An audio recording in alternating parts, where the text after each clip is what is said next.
Hi friends, ఎలా ఉన్నారు? బాగున్నారా ఫ్రెండ్స్? ఇదేంటంటే వెరైటీగా ఉంటుందని చెప్పేసి చేసామన్నమాట.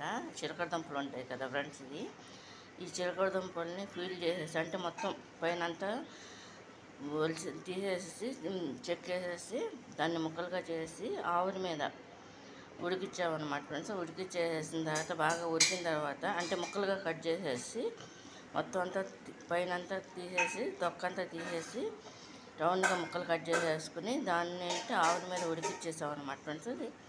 ఆవిరి మీద ఉడికించిన తర్వాత దీన్ని ఏంటంటే కొంచెం నేతిలో వేసి వేయించుకోవాలన్నమాట ఫ్రెండ్స్. వేయించుకుంటుండగా ఇందుట్లో మనకు సరిపడిన బెల్లం తీసుకొని అది కూడా వేసేసుకోవాలన్నమాట ఫ్రెండ్స్. ఇది బెల్లం వేసేసుకుని కొంచెం సరిపడా వాటర్ పోసేసుకుని ఈ విధంగా ఉడికించుకోవాలన్నమాట ఫ్రెండ్స్. ఇది చూడండి,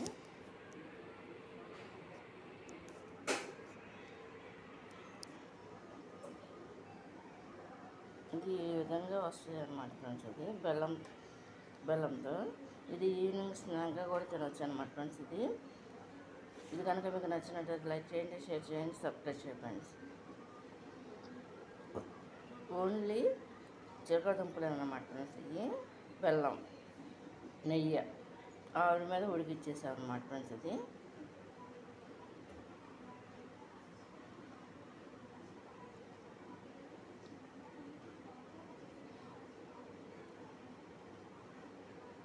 బెల్లంతో ఉడికించి అంటే పాకం కూడా కాదు ఫ్రెండ్స్. ఇది జస్ట్ ఏంటంటే దీంట్లో మగ్గ పెట్టేసాం అనమాట, పాకం పట్టుకోకుండా.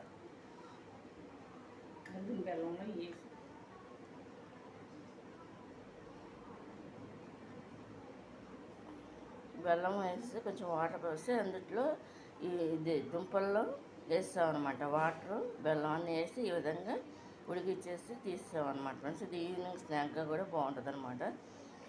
ఇది హెల్దీ కూడా ఫ్రెండ్స్. ఇది కనుక నచ్చినట్టు లైక్ చేయండి, షేర్ చేయండి, సబ్స్క్రైబ్ చేయండి ఫ్రెండ్స్. బాయ్.